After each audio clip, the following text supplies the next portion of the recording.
பிரியமானவர்கள்,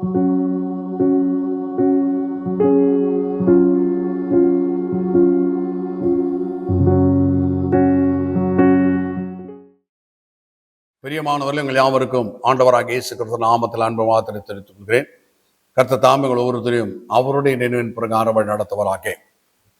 இன்றைக்கு நாம் தியானிக்க இருக்கிறதான காரியம் என்ன என்றால், தேவன் கொடுக்கிறவர், எடுக்கிறவர் அல்ல, நமக்கு கொடுக்கிறவர்.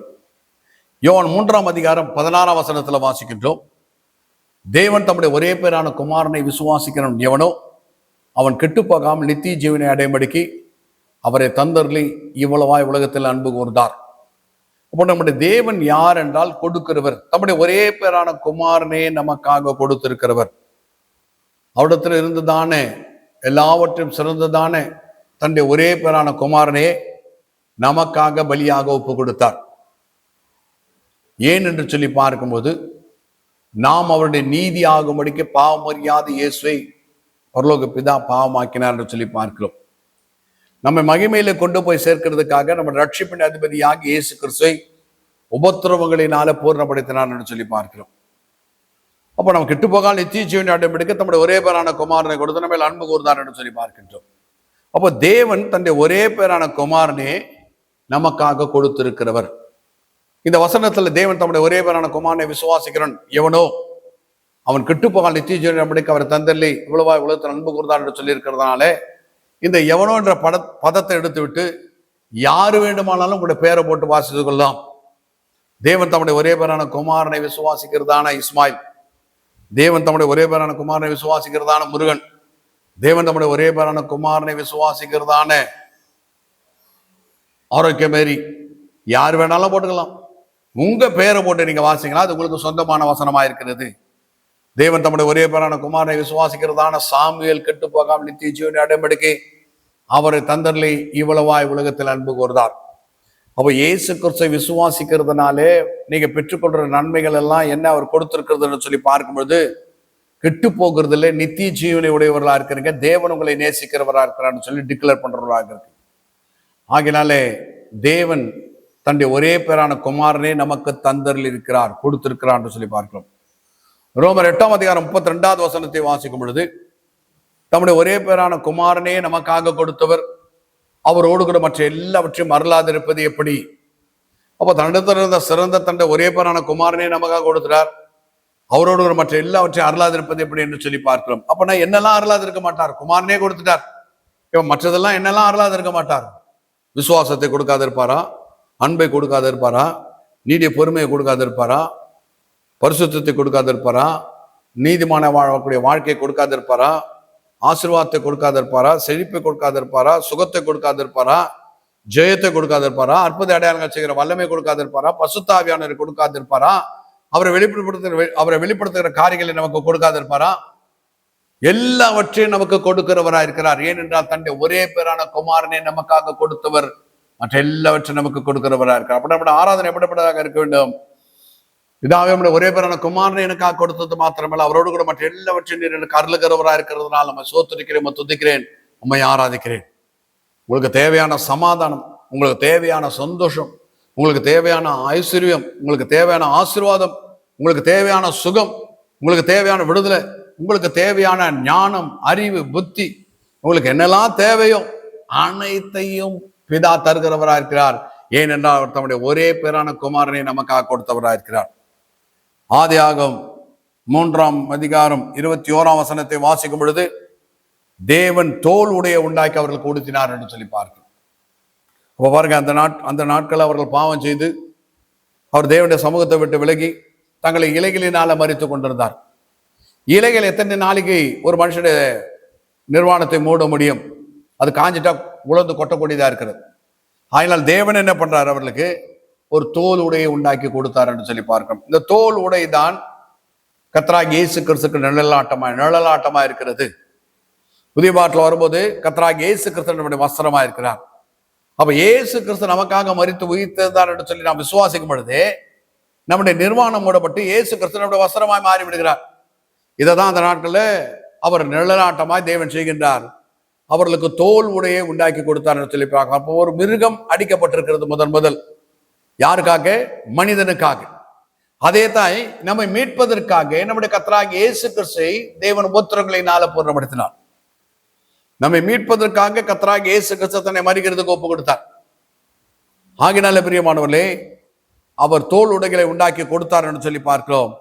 அன்றைக்கு தோல் உடைகளை உண்டாக்கி கொடுத்ததான தேவன் தான் இன்றைக்கு நம்முடைய ஒரே பேரான குமாரனை கொடுத்திருக்கிறார். ஆகினால கிறிஸ்துவை நாம் வஸ்திரமாக தரித்துக் கொண்டிருக்கிறோம். கிறிஸ்து இயேசு நம்முடைய நிர்வாணம் மூடப்பட்டதா இருக்கிறது. அவருக்கு முன்பாக நாம் தேவனுடைய குமாரலாக மாற்றப்பட்டோம். ஏன் என்று சொன்னால் அவருடைய குமாரரை நாம் தரித்துக் கொண்டிருக்கிறதுனால தேவனுடைய குமாரலாக நாம் மாற்றப்பட்டோம் என்று சொல்லி பார்க்கின்றோம்.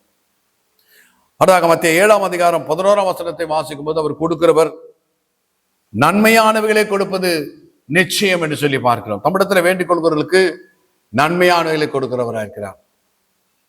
உங்களை தகப்பனா இருக்கிற இடத்துல ஒருத்தர் போய் கேட்கும் போது அவர் என்ன கேட்கிறாரோ அதை உங்களுடைய தகப்பனார் கொடுக்கிறவராக இருக்கிறார். பரமபிதா தமிழத்தில் வேண்டிக் கொள்வர்களுக்கு நன்மையானவைகளை கொடுப்பது அதிக நிச்சயம் என்று சொல்லி பார்க்கிறோம். அப்போ நன்மையானவைகளே நம்முடைய வாழ்க்கையிலே தேவன் கொடுக்கிறவராக இருக்கிறார். எந்த பக்கத்தினாலும் நமக்கு நன்மையானவைகளை கொடுக்கிறவராக இருக்கிறார். நம்முடைய விசுவாசிக்கின்ற நான் ஆராதிக்கிறதான தேவன் எனக்கு நன்மையானவைகளை கொடுக்கிறவராக இருக்கிறார். அவரை நோக்கி இரவும் பகலும் கூப்பிடுறான் என்ற விஷயத்துல நன்மையானவைகளை தேவன் தருகிறவராக இருக்கிறார் சொல்லி பார்க்கின்றோம். அதாக யோவான் 10ஆம் அதிகாரம் 10ஆம் வசனத்தை வாசிக்கும் பொழுது திருடன் திருடவும் கொல்லவும் அழிக்கவர் என்று வேறு இருக்கிறான், நானோ அவைகளுக்கு ஜீவன்றார்க்கும் அது பரிமளப்பட வந்தேன் என்று சொல்கின்றார். அப்ப தேவன் கொடுக்கிறவர். எதை கொடுக்கிறார்?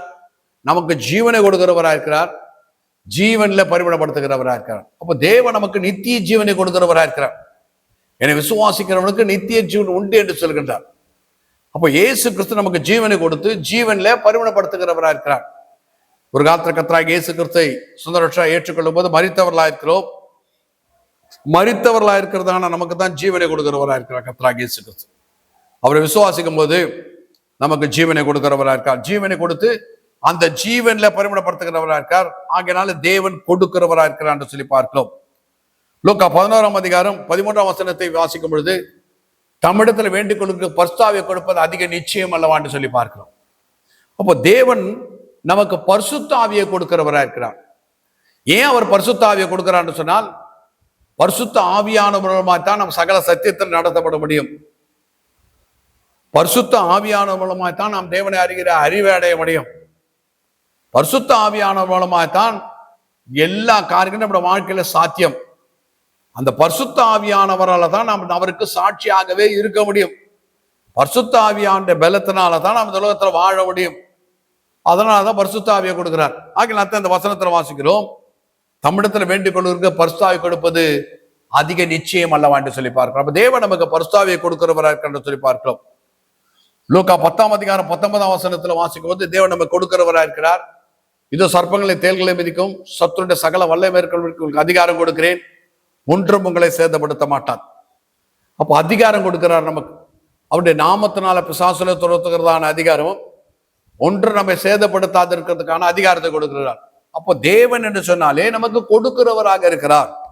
நமக்கு அதிகாரத்தை கொடுத்து நம்ம ஒன்று சேதப்படுத்தாதபடி நம்ம நடத்தக்கூடியவராக இருக்கிறார் என்று சொல்லி பார்க்கிறோம். உபாகம் 8ஆம் அதிகாரம் 12ஆம் வசனத்தை வாசிக்கும் போது ஐஸ்வர்யத்தை சம்பாதிக்கிறதுக்கான பலனை கொடுக்கிறவர் என்று சொல்லி பார்க்கிறோம். அப்ப தேவன் என்று சொன்னாலே தேவன் நமக்கு என்ன கொடுக்கிறவரா இருக்கார்? என்ன கொடுக்கிறார்னா ஐஸ்வர்யத்தை சம்பாதிக்கிறதுக்கு பலன் கொடுக்கிறார். நான் சம்பாதித்தேன்னு சொல்லக்கூடாது, நான் கஷ்டப்பட்டேன்னு சொல்லக்கூடாது, என்னால தான் நீங்க எல்லாம் உயர்ந்தீங்கன்னு சொல்லக்கூடாது. கர்த்தர் நமக்கு ஐஸ்வர்யத்தை சம்பாதிக்கிறதான பலன் கொடுத்ததுனால நம்ம ஐஸ்வர்யத்தை சம்பாதிக்கிறோம். அவர் பலன் தரலன்னா நம்ம ஒன்றும் செய்ய முடியாது. அவர் தான் நம்மளுக்கு பலப்படுத்துகிறவராக இருக்கார். நான் உன்னை பலப்படுத்தி உனக்கு சகாயம் பண்ணுவேன் என்று சொல்கிறார். உன் பலவீனத்திலே என் பலன் பூர்ணமாய் விளங்கும் என்று சொல்கிறார். கர்த்தருக்கு காத்திருக்கிற புது பலன் அடைந்து சட்டைகள் அடித்துக் கொண்டு பரப்பார் என்று சொல்லி பார்க்கிறோம். நீங்கள் உன்னதமான பலன் வந்து தரிப்பிக்கப்பட்டு எருசலேமில் போய் காத்திருங்கள் என்று சொல்கிறார். அப்ப தேவன் என்று சொன்னாலே நமக்கு கொடுக்கிறவராக இருக்கிறார். ஐஸ்வர்யத்தை சம்பாதிக்க பலன் நம்மை பலப்படுத்துகிறவராக, எல்லாவற்றிலும் நம்மை பலப்படுத்துகிறவராக இருக்கிறார். அவருடைய பலத்தினால தான் வெற்றி பெறுகிறோம். என்னை பலப்படுத்துகிற கிறிஸ்துவினாலே எல்லாவற்றையும் செய்யக்கூடியதான பலன் எனக்கு உண்டு. அப்ப நம்ம பலவீனர்களா இல்லாமல் பலன் கொடுக்கிறவராகிய நம்முடைய தேவன் இருக்கிறார். அவர் கொடுக்கிறவர் என்பதை நாம் விசுவாசித்து அவரை மையப்படுத்தோம். நாம் ஜெபித்து முடிப்போம். எங்களை அதிகமா நேசிக்கிறதான பரிசுத்தமுள்ள பிதாவை கர்த்தராகிய இயேசு கிறிஸ்து நாமத்தை சுமத்துகிறோம். நீர் கொடுக்கிறவராய் இருக்கிறீர் என்று சொல்லி பார்க்கிறோம். உம்முடைய ஒரே பேரான குமாரனை கொடுத்தீர்.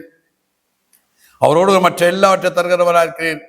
எங்களுக்கு நன்மையானங்களை கொடுக்கிறீர். பரிசுத்த ஆவியை கொடுக்கிறவராக இருக்கிறீர். அதிகாரத்தை கொடுக்கிறவராக இருக்கிறீர். ஐஸ்வர்யத்தை சம்பாதிக்கிறதான பலனை கொடுக்கிறவராக இருக்கிறீர்.